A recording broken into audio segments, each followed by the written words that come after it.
fast. You get to sprint through the slides for me. I'm a psychologist and mental health researcher. I'm based at UCL. You probably wonder why I'm here. So we developed a tool called Harmony, and that's the team sort of behind Harmony.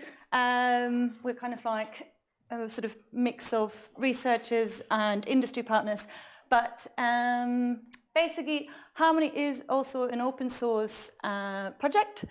We've had quite a few people luckily already contributing to it. We were funded by the Wellcome Trust and now by the Economic and Social Research Council. And now I tell you what Harmony is or why we developed it. So basically across the world, there's a lot of data available to help mental health researchers understand mental health better and what sort of causes different people to experience mental health diseases. And unfortunately, all of this data sort of exists in silos and it's not really being used at the moment. And one problem that is sort of related to is that people don't really know what data is out there, so discoverability is a problem.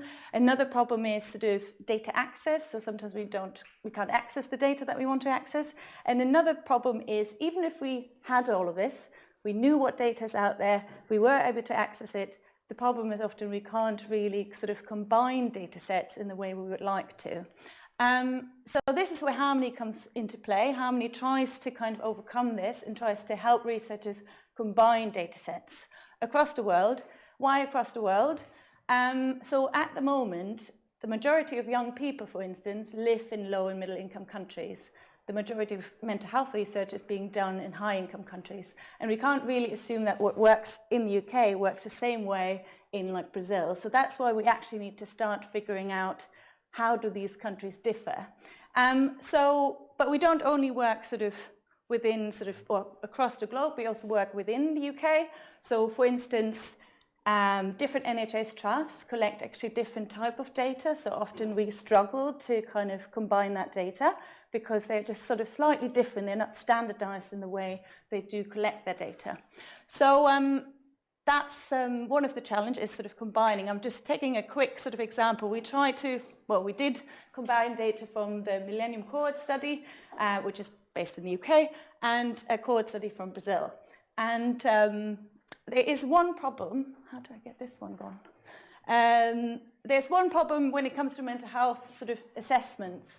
And for instance, for depression alone, we often use these sort of self-report questionnaires. I don't know, you might have sort of heard of them before, but there are around 200 questionnaires available that researchers and practitioners can use to assess if somebody has a depression. So there's two examples here for anxiety. It's the same sort of story. We have a lot of anxiety measures and they differ. So one of them sort of tries with 7 items to figure out if somebody has anxiety. The other one on the right sort of tries to sort of figure out with like 21 items whether somebody has anxiety. Plus, they're actually all not the same items. So if you have one study that uses the GAT-7 and the other study that uses the one on the right, how do we actually know that they are both telling the same story in the end? And that's where researchers used to harmonize these measures. And we literally went through it sort of line by line by line, comparing between data sets whether they actually assess the same thing.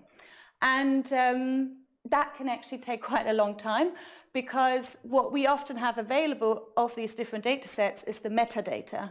And here's one example. This is to the left is from the Millennium Cohort Study, and that's just one sort of time point of the sort of data collection, and that file has more than 300 pages. So in the old days, we would sort of go through these 300 pages and sort of copy paste the items that we think are relevant, and the same as in the Brazil study, to end up with a big Excel sheet like that, where someone again manually goes in and says, oh yeah, those are the same, this is the same, that's the same. So here we have on the left side we have the Brazil sort of items, on the right we have the items that are available in the UK Millennium Cohort Study, and that would take us sort of months to get through this in multiple people. Now, during the pandemic, we didn't really have months. The government wanted to know very quickly what the impact is of COVID on people's mental health.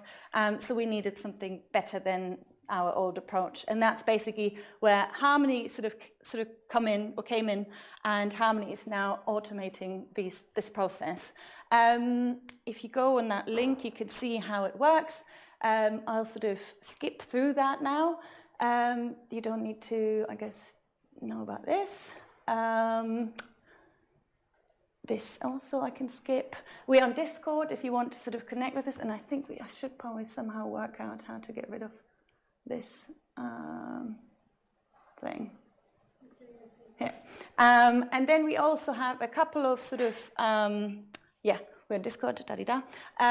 We have a few open source tasks available, so you can find them on GitHub, and we have a couple of sort of hackathons and challenges coming up, from design challenges to also around the LLMs that we're using, and how to sort of improve those.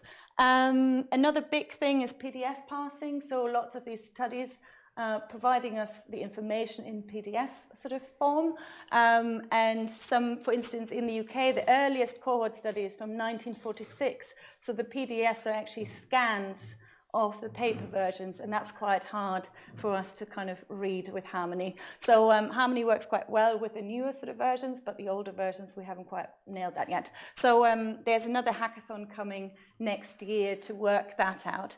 Harmony is currently being used by the Australian Data Archive, so they found that quite helpful, because they also have collected various data sets for many, many years, and now they're basically using Harmony to harmonize and figure out what is common across the different data sets that they have. And then we have a little competition for some people to help us with the LLMs. But I guess most of it, if you just go on the harmonydata.ac.uk, you find most of that information. And that is the end of it. So you can all go to the pub. Thank you. Great, thanks, Bettina. That's all right.